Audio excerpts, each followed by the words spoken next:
Yep, I hope everyone is able to see the screen. Yes, ma'am. Okay, perfect. It should be the screen with a presentation that says Allyship and Agile. So, hello everyone. A very good evening, good afternoon, or good morning, based on where you're joining. Uh, we are going to talk about allyship and agile, but let's keep the topic aside for some time. This is a really very interactive session with a lot of discussion, with a lot of stories. And who doesn't like stories, right? All of us, since childhood, we've loved stories, and that's exactly what we're going to do here as well. So it has some discussion, some stories, and also some activities. But before we begin, a little about me, but Anna has done a fantastic job of introducing me. I'll just talk a bit about my professional context. So currently, I work with Springer Nature, which is a leading publisher in the world, a scientific publisher rather. And the area that I'm working in is currently looking at the researcher diversity. It's a very interesting space. I have been a technology person, a BA. So, what am I doing in the area of DEI? So, we will understand what DEI means. It's diversity, equity, and inclusion later in the session. But essentially, to give you a quick idea, there are a lot of biases that might exist in publishing. For example, if you look at the data of people who work in mathematics or subjects like politics or even subjects like radiology, you will see the representation of genders is not very balanced. Or if you see a research that is being published by a Nobel laureate versus a research that is published by someone novice, we are almost biased towards the researcher who has already won a Nobel Prize. So here there's a career stage bias in play. Likewise, there's a geographic bias, there's a gender bias.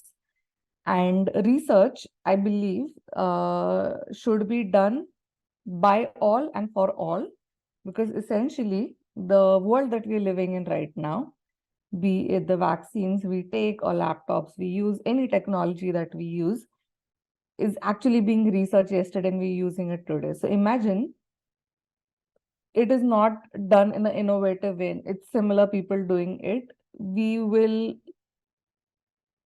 lose a very big opportunity and we might not even realize it. So I'm using technology, my business analysis skill, the data skills to solve this problem where we can ensure there are no biases in publishing.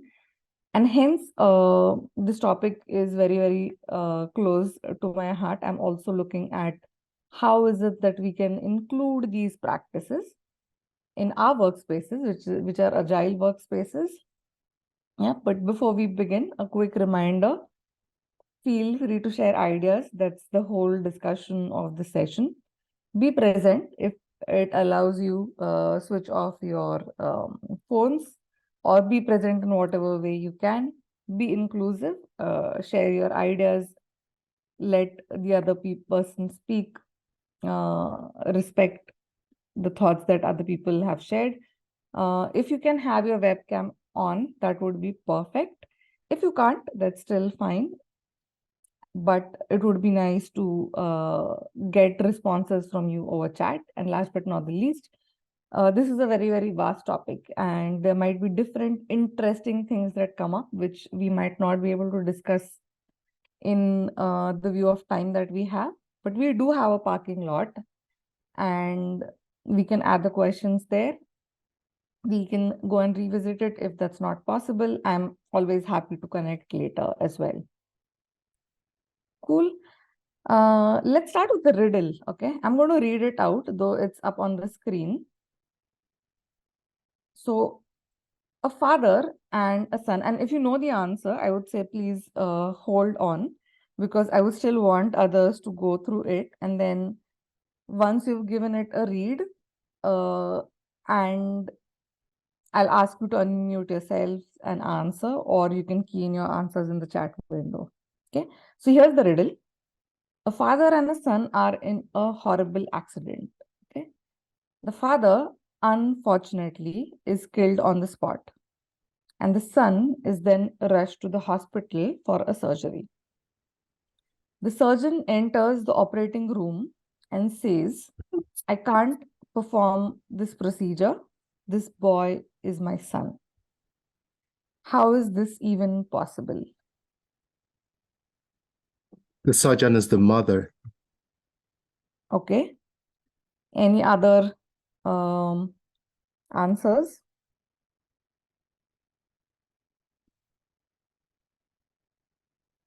You can add your responses even to the chat window.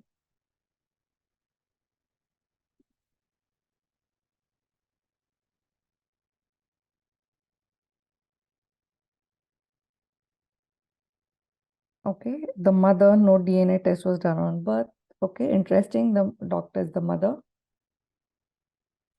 Okay, so here the answer indeed is the mother, but a lot of times when this question is first thrown, that's not what a lot of people would think. And I have been one of those people. How many of you thought the surgeon is still a man?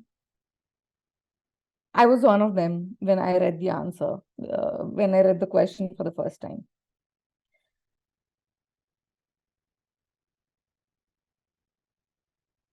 Did anyone think that way? Yeah. Okay. So basically, thank you for being honest about it. So it actually says that biases are deep rooted within us, and there's nothing wrong in it because that's brain's way of taking shortcuts, and that's how it makes our life easy. It's just that we need to be aware of these biases and be aware how and where these biases crop up in our life. Because we have these biases, they impact our personal life, of course, and they also include our professional life. So eventually we bring these biases also to our workspaces. And it would be a lie if someone says they don't have biases. And I think that might be a bigger of a problem, because biases, whenever a person thinks, they have biases. So it would be a bigger problem if someone says they don't have biases, right? And we'll talk a little bit more about it. But before we progress, I'm going to ask all of you to just close your eyes for a few seconds.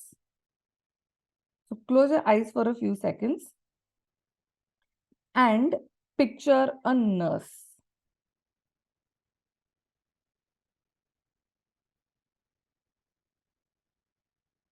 Okay. Now open your eyes and unmute yourself and speak like what are the things that came to your mind. Are there any adjectives, any words that you can describe as to what you saw?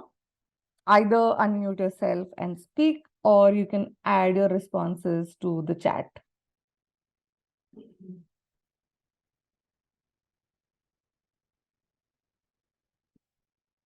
Yeah. Any describing words for the person themselves? Like what did you picture? Who did you picture as a nurse?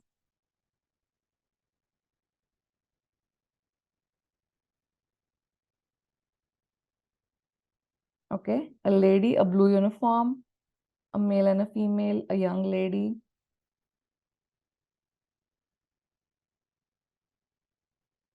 Okay, perfect.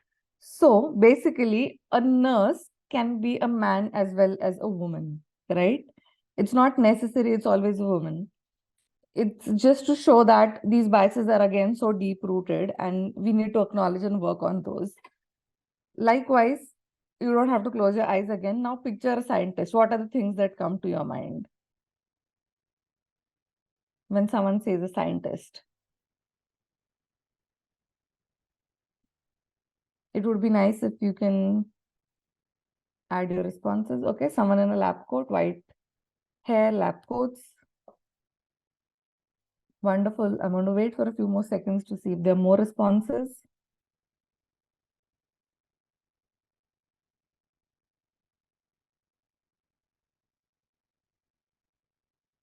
Okay, and at any point, feel free to unmute yourself and ask. Okay, a microscope, glasses. Perfect. So there was a study done in the early 1900s where children were asked to picture a scientist, and they drew like wonderful images, but most of the images, almost more than 90% of the images, were of a person, a white person, basically a man with a long coat and glasses.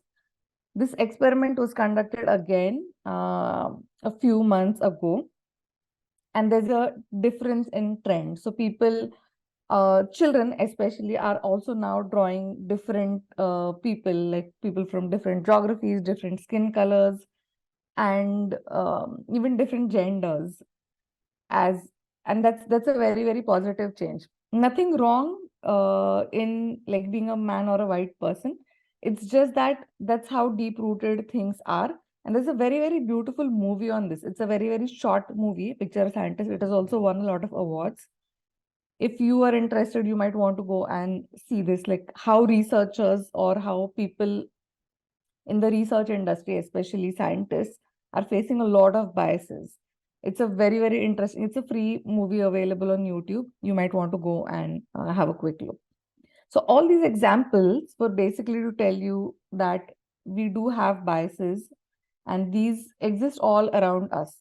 Are there any examples of any biases that you face in your day-to-day life?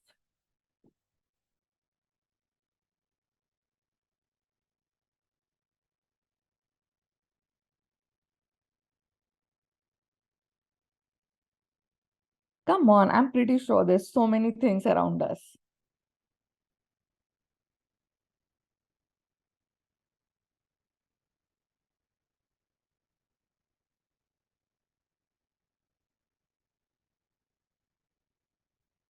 I'm going to wait at least till the time I get one response. What was your question again, Rucha? Do you have any examples of biases that exist around you? Oh, not for me. None at all. Okay. Just kidding. Everybody has biases.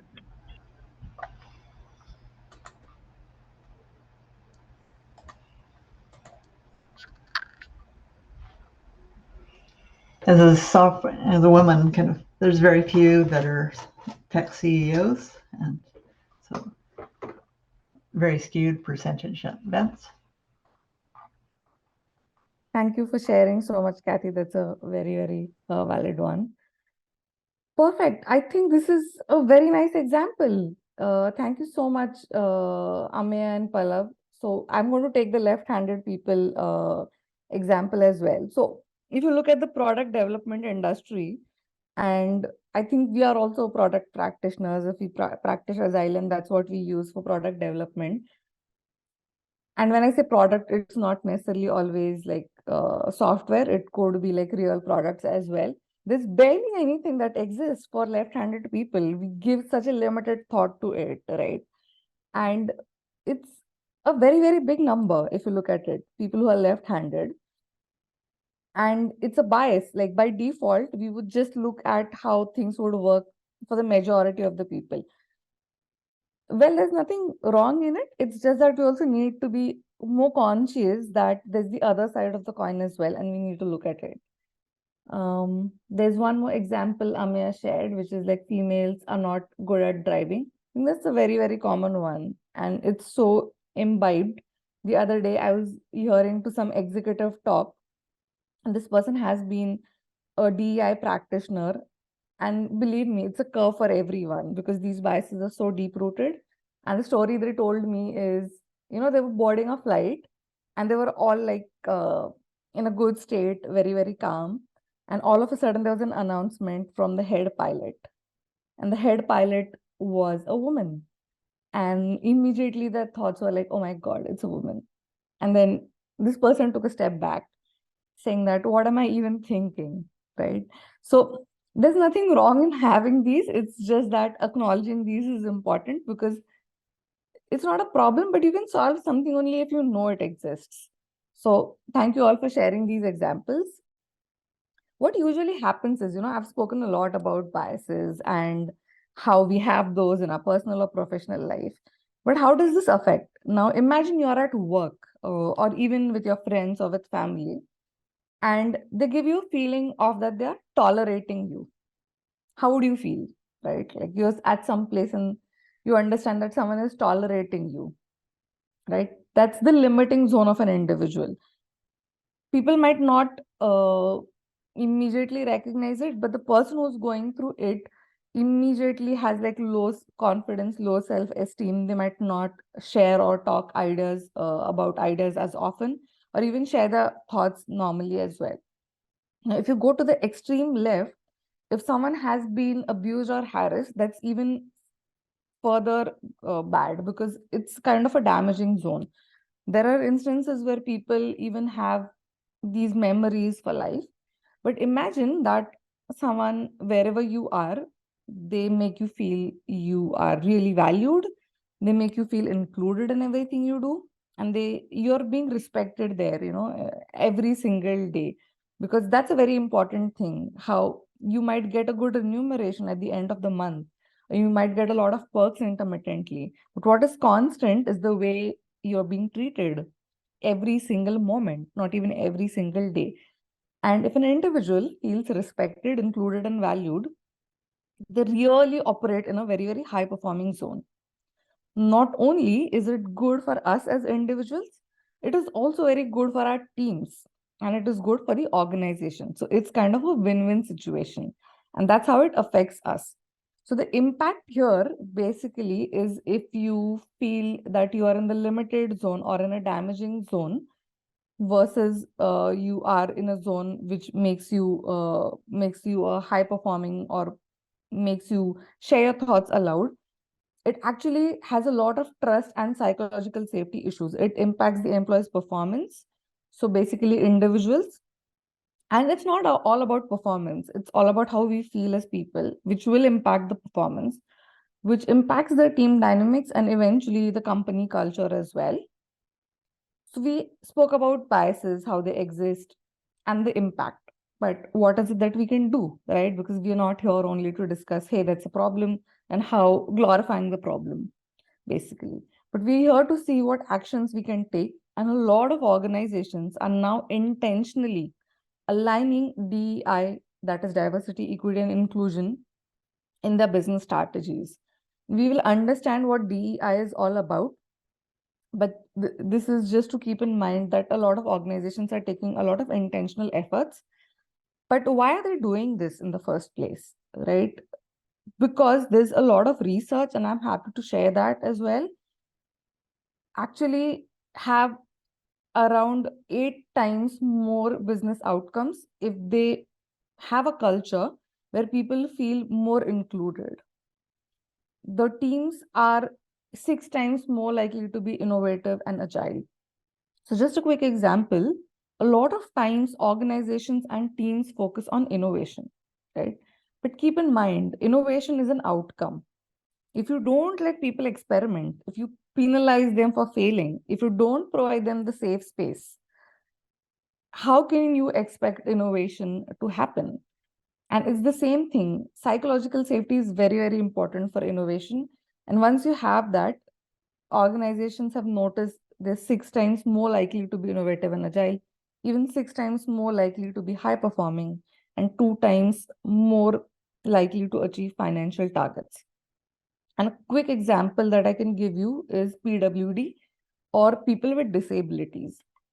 So around 1.3 billion people in the world have some kind of disability.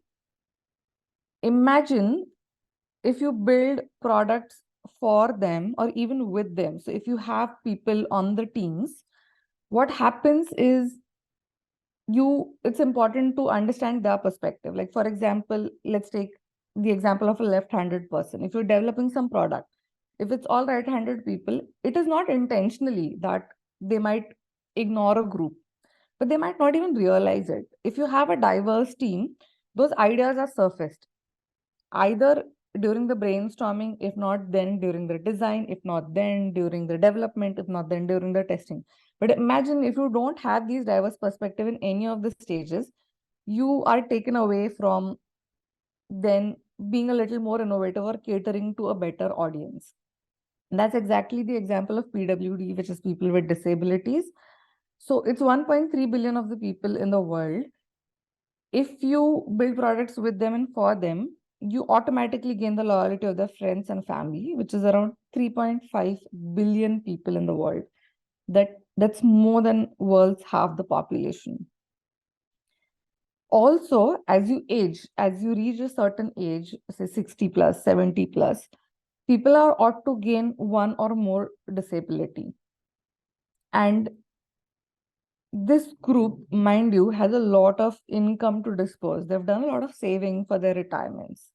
So if you don't cater to this audience, which is PWDs, you are throwing away millions of dollars of money. So it's definitely good for business. It has a business case. So DEI has a business case. It also has a legal case. So in a lot of countries, you have to comply by certain laws. But most importantly, it has a social case, right? It is the right thing to do. So we've spoken about biases, how they impact us, and how organizations are implementing DEI. But what exactly is DEI, right? And how do you ensure it happens?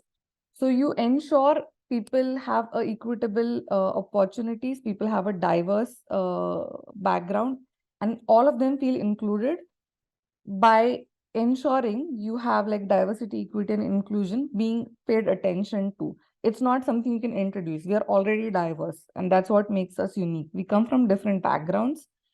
We might have a different cultural background, different geographic background, even we might be at different career stages. So basically, diversity is encompassing all the ways in which we can be different. And this shapes us as human beings, right? Like, for example, I come from a certain geography, I'm a woman, I'm at a certain career stage, I come from a certain financial background, a certain cultural background. So this is what makes me unique. So that's diversity. Inclusion is, in spite of all these differences, how is it that we can thrive together as a team? How is it that we can bring all these differences together professionally and still feel included, which will unlock the potential of diversity? And the third element of this is equity. And mind you, pay careful attention. This is not equality. So there's this beautiful picture which explains equity, which is different from equality. It's about ensuring that you don't give everyone the exactly same thing. It's giving people enough so that they have the same leveling field. It's addressing the unfairness in the society that might exist because of reasons outside of our control. But what is it that we can ensure to create that everyone gets a leveling field, right? I'm going to stop here for a few seconds to see if you have any questions before I make the Agile and DEI connection.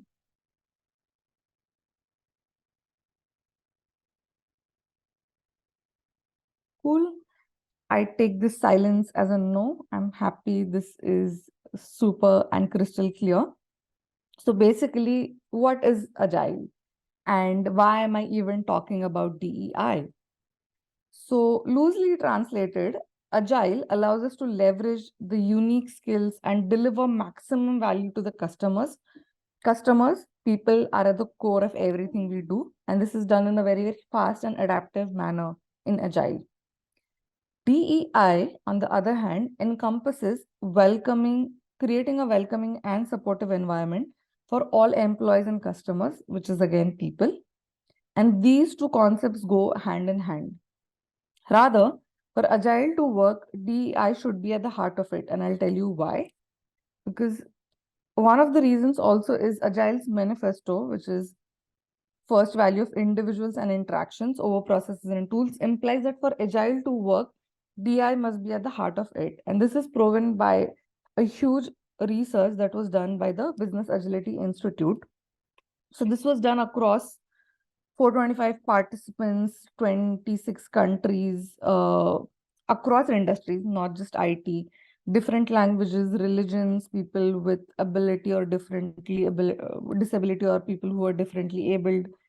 This also included people from like different genders and included people who have advanced understanding of agile or business agility. So this is the research. I just want to show how credible of a research it was. And now coming to the conclusions, and these are few of the conclusions. This research is available for free. You can check it on their website. I will also share the links through the presentation at the end. But basically, what the research said was, even in an agile environment, 17% people witnessed exclusion and inequity. Rather, around 20% of the methods were consciously designed for inclusion and exclusion. It's only as much, the remaining was not. And 26 believe that it actively created exclusion and inequality. And there are biases and microaggressions as well that exist. So there's research that talks about, yes, there's a problem. How do we solve it as a problem? Any thoughts? Whose responsibility is to solve this? Is it the CEO of the organization? Is it a team which is responsible for DEI, or is it individuals?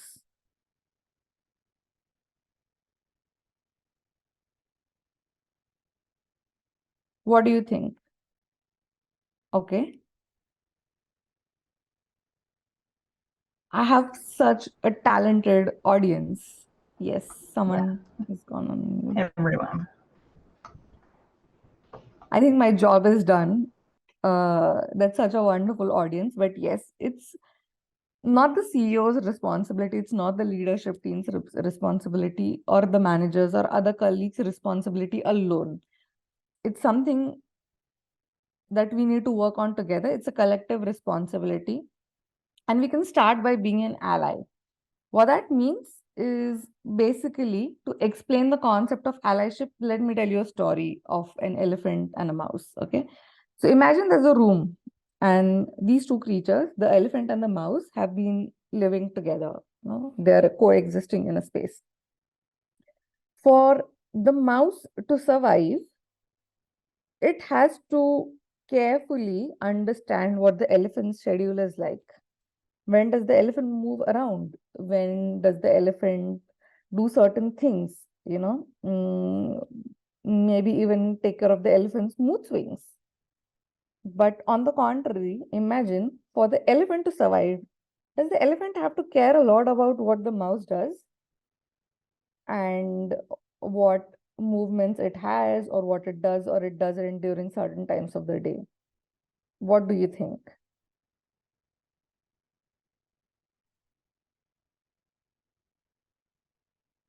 I told you this is going to be an interactive session.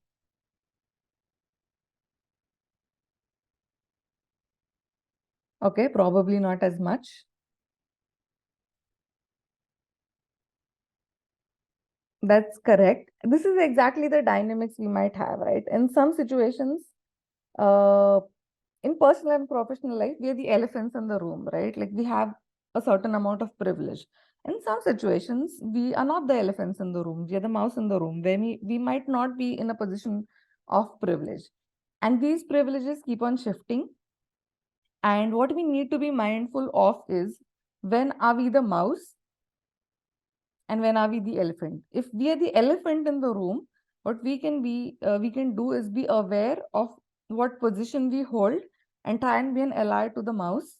And on the contrary, when you are the mouse, it is equally important to find an ally for yourself. And when I talk about privilege, I think lately there's been a lot of negative connotation to it. But it's not, there's no shame in being the elephant. It's a fact. You can't change it. Privilege doesn't mean that things have come very, very easily to you. It's just an advantage that you have systematically. And what's important is you leverage it. You leverage it also for the advantage of someone else. It's a reflection. It's not a judgment. It just is. It's a fact, right? And an example I can give you about this is, privileges shift, and how they shift probably, maybe, but let's just understand what allyship is. So basically, if you are a person who's in a position of a privilege, allyship is when a person from privileged group works in conjunction with someone in a marginalized group to systematically remove the challenges that that challenges the basic right and equal access and ability of the people in the society. So this is a very, very bookish definition. Let me elaborate it for you. What does it mean to be an ally? Okay. So the privileges that you might have, and you're going to be always less privileged than someone and always going to be more privileged than someone. What is important is to become an ally and find an ally for yourself. And let me elaborate that with a story, right? Education. I consider education to be a great privilege. I have been privileged enough. My parents, sent me to a convent English medium school. I was also lucky enough to go for like higher education, versus a lot of people might not have the same privilege, right? So in this case, I'm definitely a very, very privileged. Thankfully, I can speak decently well. I can communicate in a global language that is English, and education has made me able to do it. Versus sometimes I'm a woman in technology, I'm a woman in data. Uh, if I'm in a boardroom, sometimes I might be the only person looking like myself, maybe gender wise or even age wise. A lot of people have said, you're the only young person in this room. So at that time, I might be a person who does not have as much privilege as other people in the room. So what is important is you acknowledge these, and how it shifts is also another story. So there's this DI practitioner. She's very, very famous. Her name is Sonali Anand, and she traveled to the US from India, from Mumbai, around 1980s. So currently, I think travel has become a lot more easy. At that time, it was definitely a privilege. And when she traveled, the life she was living in India was very, very luxurious, right? She came from a upper, higher class family. According to the Indian caste system, she was also born in a caste which was considered to be far more superior. She had the privilege of going to a very, very good school. And now her parents were sending her off for higher education in the US. So she lands in Heathrow for a connecting flight, and then she goes to use a restroom. There, it's the shock of her life because she sees people dressed in salwar kameez who are cleaning the washrooms, who are cleaning everything around, and her world immediately turns upside down. So she realizes from being a majority somewhere, she's landed up being a minority, and that's how it is going to be for her in the US, because it's not a group where there are not going to be a lot of people like her. There's nothing right or wrong, but basically her privilege shifted immediately. And had she just been in India, maybe this thought of privilege might not even have occurred to her. But now, because she was the mouse in the situation, she realized how things have changed for her. And that's all about it, acknowledging that you might be more privileged or you might be less privileged in certain situations. I can go on talking about stories, but a hands-on is always very, very nice. So I'm going to stop here and we will continue the discussion further, but I'm hoping this activity will give you a little more clarity. So I'm going to share a link with you all, and I'm going to request you to open it. I will explain the activity. Hopefully all of you are able to access the link. Thank you, Sarika. I too loved this example when I heard about the author's experiences. So can I request you all to click on the link and see if you have access?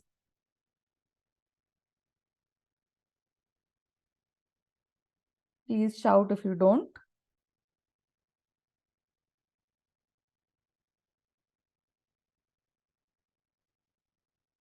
Okay.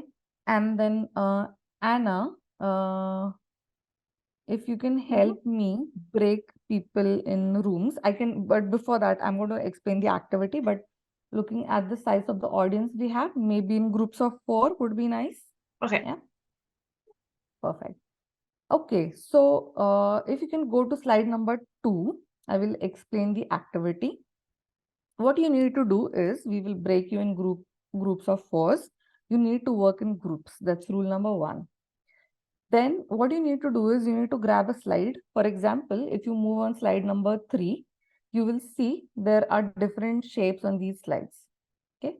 What you need to do is each group grabs one slide. Don't grab a slide of the other group. Don't look at what they are doing. Don't cheat. And based on either colors or shapes or whatever you see, try to create a logical grouping in these 4 quadrants that you have. Okay.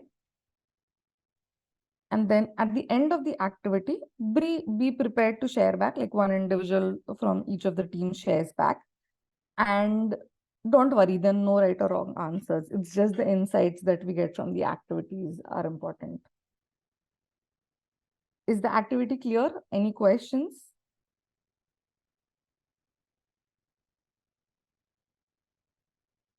Yeah, perfect. So quick summary, grab a slide, work in groups, arrange the shapes in different quadrants, and then we come back. Let's give 5 minutes for the activity. Okay. So I will assign everyone to their breakout rooms.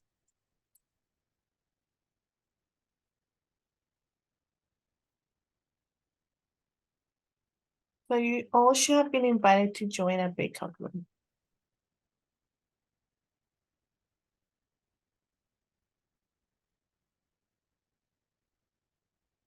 Right, perfect. See breakout room number 1.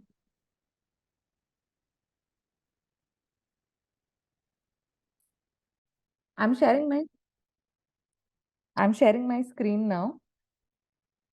Group 1 or team 1, any thoughts or insights on the activity?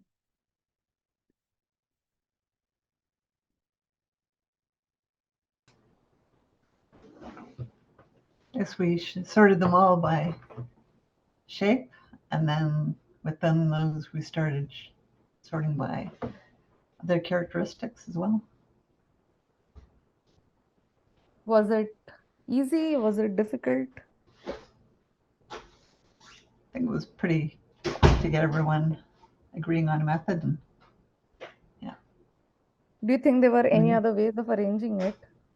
I'm sure there are. Yeah. Thank you for sharing. Team 4, as per the slides. Any volunteers to talk Yes. about? Yes, I can. I think this is our team. Yes. So our rationale behind characterizing those different shapes into these 4 groups is that we want to include a little bit of everything into each group, whether it be color or shape or pattern or a combination of color and pattern and shape. So we try to include, just a little bit of everything into each group. Wonderful. Thank you for sharing. Interesting. Group 5.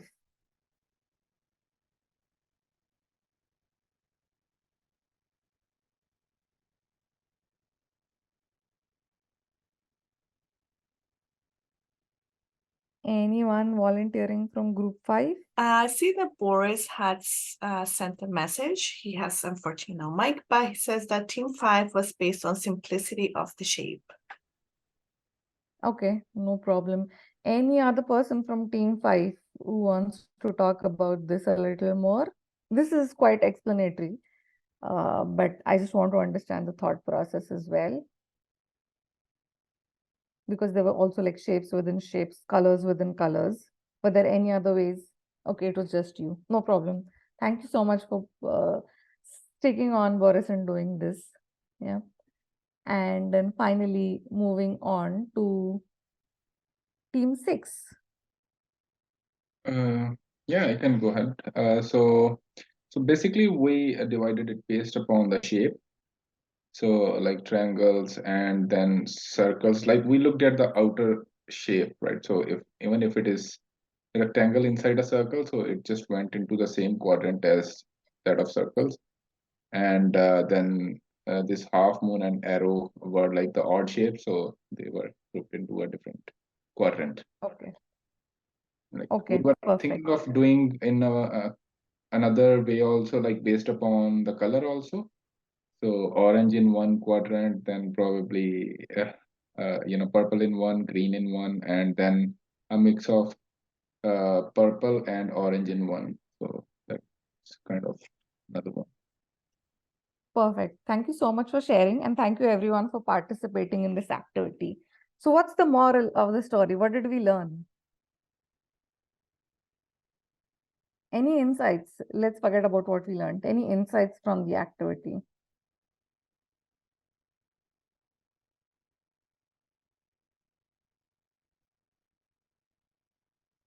Okay, I've got you to do a lot of work at the end of the day. I'm sorry about that. So I'm going to take this one because there's one final activity coming up later. But basically, what this tells us is there's no one way of looking at things, right? I might be a square, but I might be an orange square, or I might be a purple square, or I might be a solid square. Sometimes I might be a hollow square. Sometimes I might have another shape inside me, right? So just being a square is not my identity. There are different facets to it as well. So we can't just look at things in a certain way, right? There's so many aspects to our personality, and these are really very complex. So you can't just bucket things in one way. You need to have a look at it from different perspectives. That's what we learn from it. I hope you enjoyed the activity. We're going to take a quick break now. I think we are like maybe a 4-minute break if that works. Move around a bit, shake it up. So just continuing from the activity, there are a lot of barriers that exist. And I hope you can see the screen which says barriers that exist, not the activity one. Yeah, we can see it. Okay, perfect. So a few of them could be gender, right? And it's not a barrier exactly, but sometimes it plays to our advantage, sometimes not. And in gender as well, it's just not man or woman. There are like different flavors to it. Also, you might be at a different age group, right? Like the ones that are shown here. Or you might have care responsibilities for the elderly in the family or child care responsibilities. Or you might be at a different stage in your career, or you might have a certain kind of ability or disability, or you're being differently able. And mind you, this is not just the ones that you can see. Sometimes it could also be more of a mental disability, which is not seen, but which is a big thing if a person is going through it. So, and this doesn't stop here. You're like cultural background, economic background, educational background, and there's so many things that define us as individuals.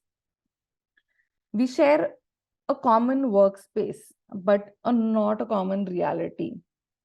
That's fortunately or unfortunately a thing, because our personalities are so different that we bring it to the team, but we might not face the same reality because of the context that we're coming from. And some people can experience the same group very, very differently.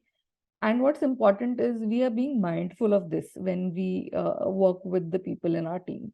A little compassion, a little empathy, a little kindness goes a long, long way.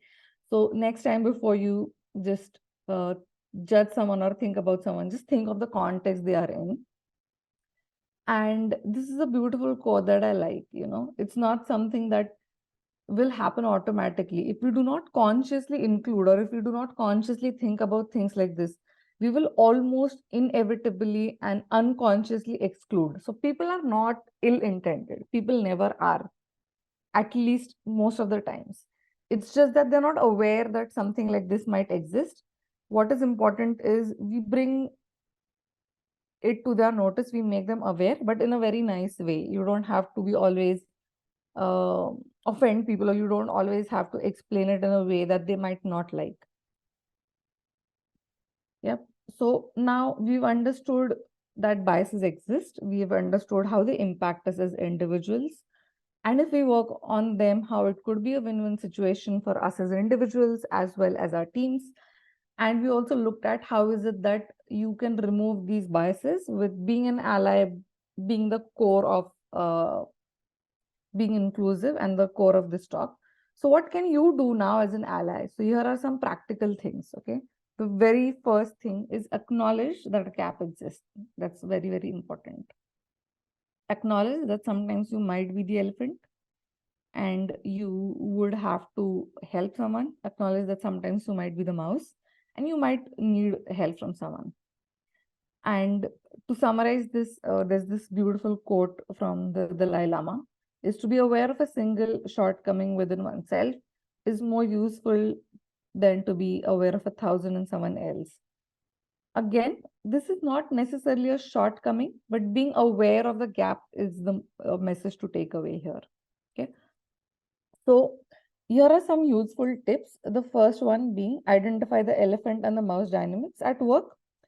And if you want to bring change, it always has to be inside out. It has to start from yourself. You can't preach what you're not practicing. Okay. As a team, reflect on your ways of working. So starting Monday, my suggestion would be just take a blank sheet of paper and just note down your observations, like consciously try to look at certain things. Okay. For example, starting Monday, look at in the meeting, how many times does someone talk over the other person? You don't have to call it out. Just note down these observations. And at the end of the week, just pass it on to the team very, very neutrally. Say that, this is what I observed. You don't even have to take names. And then say, these are my observations. What do you think about it? Let the ideas come from the team. Do they even want to change something? If they want to, great. If not, that's still fine. If they think everything is perfect. Imagine you have a lot of observations. Start with one focus area, right? If, like, for example, one person talking of the other, and you can also gamify this. And a very good example that I can give is, we used to have this ice cream wheel in office, or a pizza wheel, if you want to call it, where you just create like a circle 2D, a pie, and then divide it into different pies. And for every time a person talks over the other person, you just write that person's name there.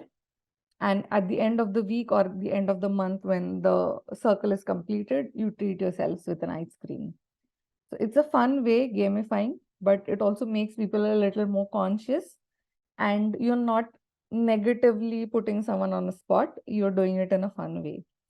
Okay. So you can focus on one diversity area and you can gamify things. Second is as a leader. Okay. And when I use the term leader, I'm very conscious. I'm not talking about the managers here. I strongly believe all of us are leaders. Okay. As a leader, we need to listen to the verbal and non-verbal cues. For example, there might be a lot of young people coming into workforce, right? And they might not have used English during their education, or they might not have used English, might not be their primary language at all. Sometimes they are low on confidence because they do not come from a bigger city. And I have faced this before. How is it that you can make these young people who might have immensely great ideas be a part of the team, right? How is it that you can make it a safe space for them? So think about such things, look for the verbal and non-verbal cues, create opportunities for the strong and quiet voices in ceremonies. And as a BA, one thing that I definitely do when I'm facilitating meetings or workshops is I use different styles, okay? I don't always throw a question to the audience and let them answer. Sometimes I do, where people like call out. It might, like, for example, I say, let's talk about the advantages of a certain thing. It's mostly the strong voices in the room which will answer this. Sometimes I would just say, okay, rather than calling it out, why don't you grab a post-it, reflect in silence, and write down your point. And then after 4 to 5 minutes, we go around and talk about everyone's points. So you're not putting people on a spot, but you're positively encouraging everyone to share their ideas. So consciously incorporate such elements, that it is not always the strong voices. It is also sometimes the quiet voices, right?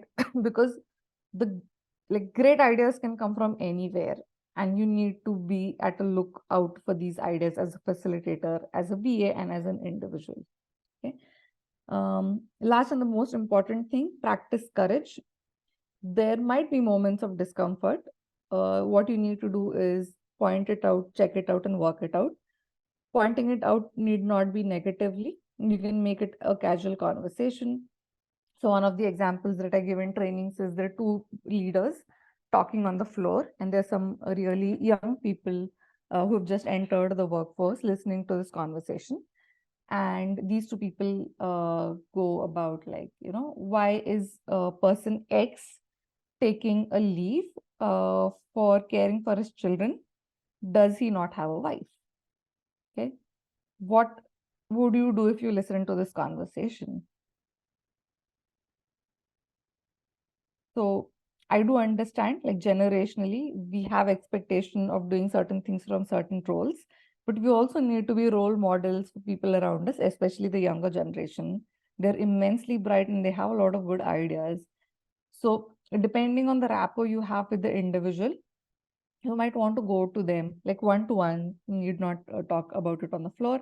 Say, hey, you might not have intentions otherwise, but this is what people might perceive from it if you say this in front of people. So this is a very, very extreme example. But if you see like quiet voices being spoken about over and over again, just very, very politely talk to people, say that, maybe we can let this person finish. I thought they had a great idea. So it's things like those. Cool. So these are a few tips that you can look at. Now, next Monday, and I've summarized some of these already. Watch out for cues of people talking over someone again and again. Check when someone is not comfortable talking in front of a big group. When someone wants to make their ideas heard, look at the body language as well. And a very simple thing you can do as individuals is use inclusive language. Okay. So also look for cues where there are non-inclusive languages. For example, rather than saying, hey guys in a meeting, you might want to say like, hey folks, or before referring to someone as a he or she, just ask what their preference is. Or he is not always a he, she is not always a she. A scrum master is not always a man. A scientist is not always a man. A nurse is not always a woman, right? It's not that the world will collapse if you don't, but these are like small things which will contribute to make the space a little more inclusive. And I always say, how do you eat an elephant? It's not that we want to, I'm a vegetarian, but you eat an elephant one bite at a time, right?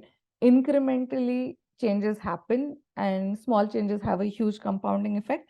It's small efforts like these which will eventually count. And then last but not the least is think of what are you experiencing that I might not be aware of that's impacting you when someone is talking about something or someone does not have a great day. And also think about what are you experiencing that feels you excluded. So I think this session will be a win, even if you notice like one small thing in the next week. I would say this is a success. And I would like to just finish this slide with a beautiful quote again. There's only one way to look at things until someone shows you how it can be looked at from a different perspective as well. And I'm hoping this session has given you that perspective of looking at things a bit differently. Cool. With that, we will move on to the last activity. But before we do that, I just want to quickly check if there are any questions so far.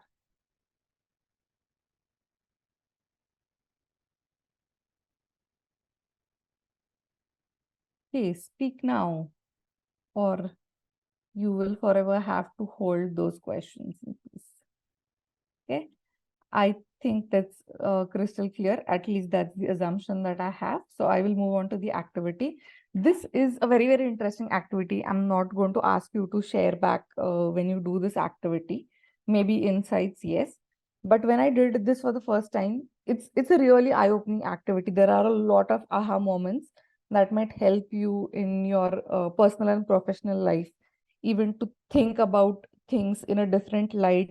And if you're stuck at a certain stage and you're not growing, this might be one of the reasons. So it just helps you reflect on a lot of things. So is everyone ready to do this really very short activity? Yes. Perfect. Okay, let's quickly, I would request you to grab a pen and a paper. We will need a pen and a paper for this activity, or you can use a digital medium as well.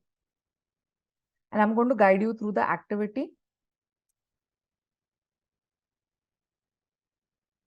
Okay. Once you have a piece of paper, just on the extreme left hand, write the name of 6 people who you trust and who you would go to for advice in your personal or professional life. These need to be individuals, your friends, family, colleagues, or whoever you trust for decisions or just talking to them in your personal and professional life. Okay. I'm going to give you a few seconds to write these names. Don't look at the other rows yet. Just write down on the extreme left in a line the name of 6 people.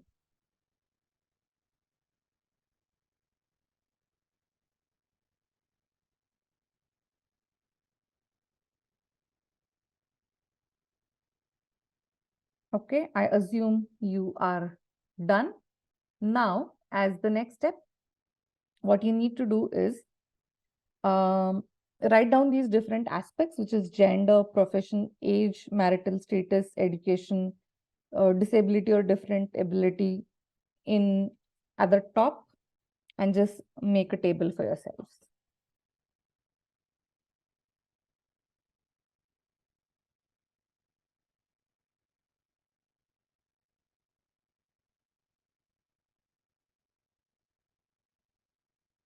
I would want to go at a pace where everyone comes along. So if I'm too fast, just let me know.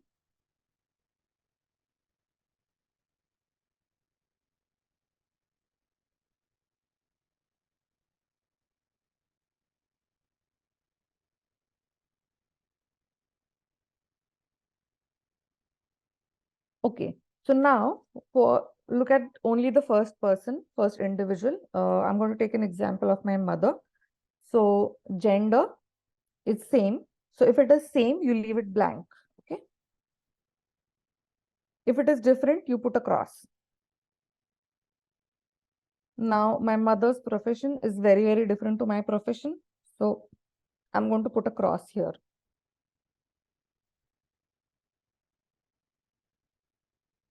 Cool. Moving on, her age, of course, is different to mine. The age need not be precise. A leeway of ±5 is okay. So age is different. I'm again going to put a cross.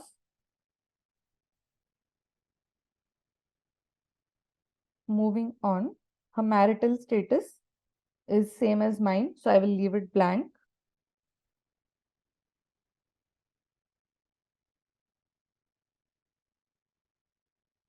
Further, her educational qualifications are very, very different to mine. So it's definitely a cross here.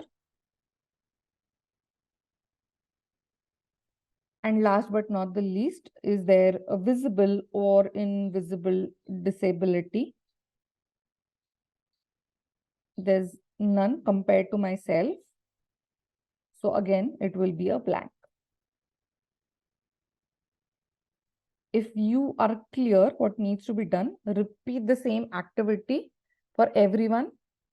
If you can't do it for like all the people, try doing it at least for 3 people.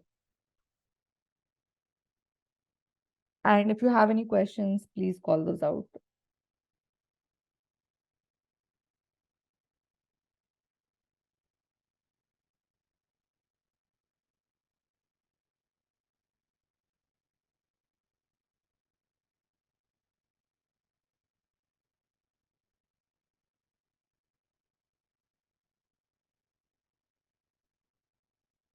And a quick show of hands once you're done. You can use the icon in Zoom.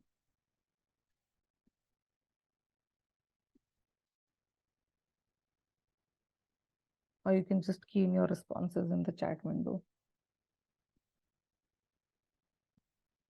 Okay, I see a couple of hands up. I'm going to give it a few more seconds.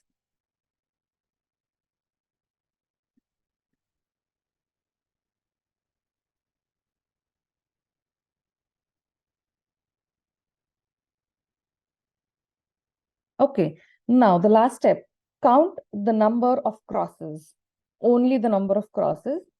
I am not going to ask you to share the number, but like keep the number, write the number somewhere so you remember. Count the number of crosses you have. That's for all the rows. Yes, all the All, rows yeah. in total.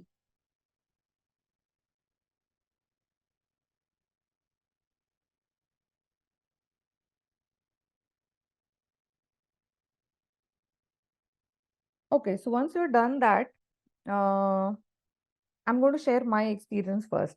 When I did this activity for the very first time, my number of crosses were terribly low.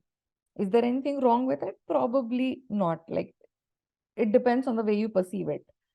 But what I felt was the people who I go to are so similar to me that it was not probably to take any opinions from them.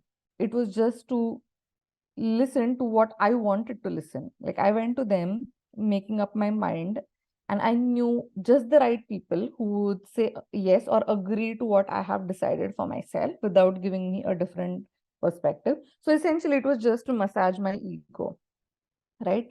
Um, there might not be anything wrong with it.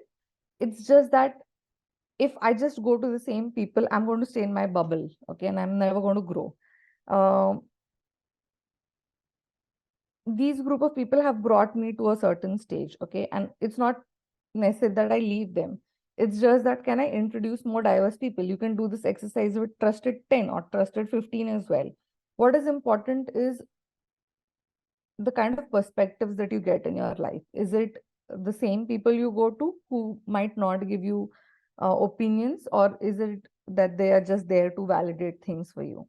So this was my experience, and it was kind of an aha moment for me to seek different perspectives, especially if I want to grow out of that bubble I am in. Likewise, do you have any experiences? You don't have to share the number of crosses that you have, but any insights that you might have had. Any volunteers?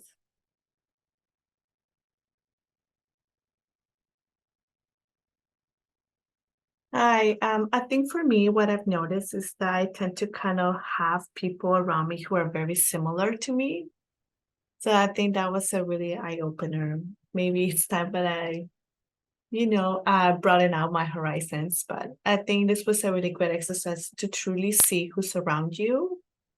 And how can we learn from others?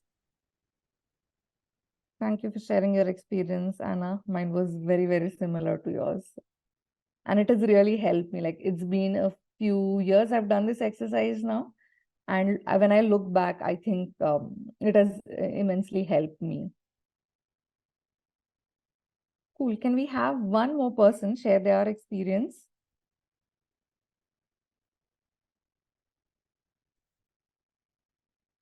You can even add it to the chat box if you don't want to unmute yourself.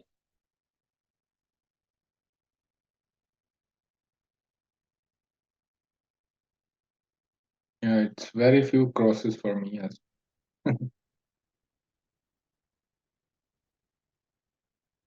And what do you think you need to change something? Because it's not necessarily always that you should change something. It depends on how do you want to take it. Just being aware is good enough as well. Yeah, I mean, like, probably it'll be more diverse, if I just focus on having more crosses so that my trusted circle will be of different opinions also, and different thoughts also. So now it's more like-minded, I would say, and no one is there to challenge the thoughts. But if it is more crosses, then probably there might be, a different thought to every discussion, or every question that I ask or discuss. Wonderful. Thank you so much for sharing, Pallav. And I'm going to move on in the interest of time. So I've tried to summarize a few takeaways. I hope you enjoyed the activity. The activity and insights from it is definitely one takeaway, but the others are like understand your privilege. It's very, very important. Acknowledge that a gap exists. We are all human, and it's perfectly fine to have these biases important is we are aware of it. Lead by example wherever you can. It's a journey. All of us are on this journey. If someone is a DI practitioner, doesn't mean that they are knowing everything. They might be a few steps ahead of you in the journey. That's it. But all of us are on it. You need to be intentional. Being intentional here is the key.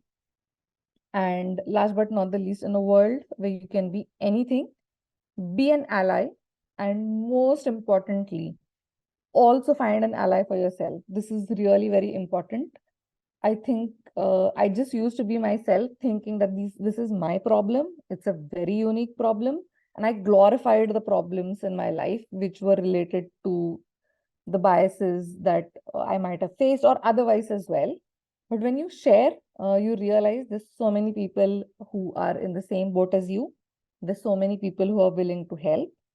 And there's so many people who can become your mentors, coaches, even sponsors, not in terms of money, but in terms of talking about your work or like referring you to someone. So that's very, very important, finding an ally for yourself. What next? So in the coming week, this is definitely an action I would want you to take, is practice what you learned either in a team meeting or in a one-to-one discussion or an opportunity to provide feedback to someone. Just look at these cues. Okay. With that, I would just want to end with a short video. I will try to see if this works. If not, I think someone has been really kind, Kathy, to share instructions. But let me see if this thing works first.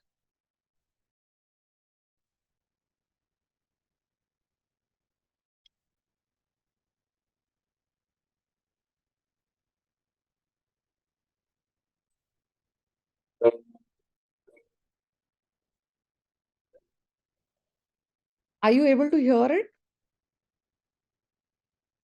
No, there is no sound. Okay. I will just go back to the instructions shared with me. Yeah, you may have to reshare your screen again. So stop sharing and then share again. Let me share my screen. Okay, and while sharing, share sound. Yes.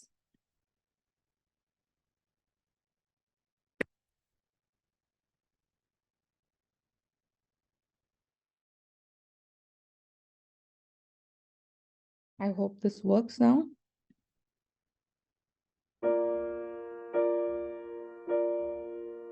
Yep.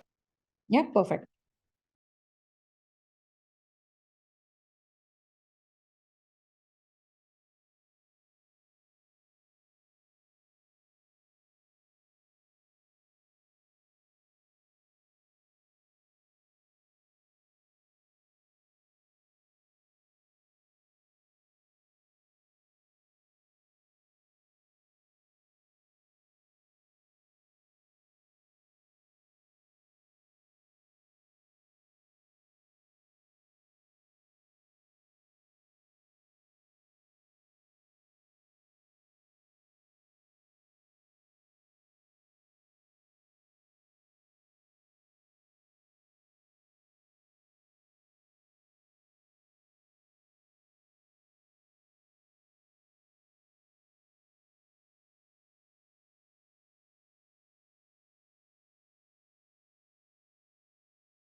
Thank you so much for watching. I hope you liked the video. This never gets old for me. As many times I watch it, I always have goosebumps. It's a lovely video. Okay, with that, I would say diversity is a fact. You can't change it. This is how it is, and it's an advantage that we have. We come from different backgrounds, nobody can change it. But inclusion, on the other hand, is a choice, and we need to make this choice consciously every day, every moment. And all that it takes is us as individuals to make that choice. That's pretty much from me. To end with, I would say a big change happens one small action at a time. And you can start with yourself, be an ally, and find an ally for yourself. That's pretty much from me. I am open to take any questions you might have.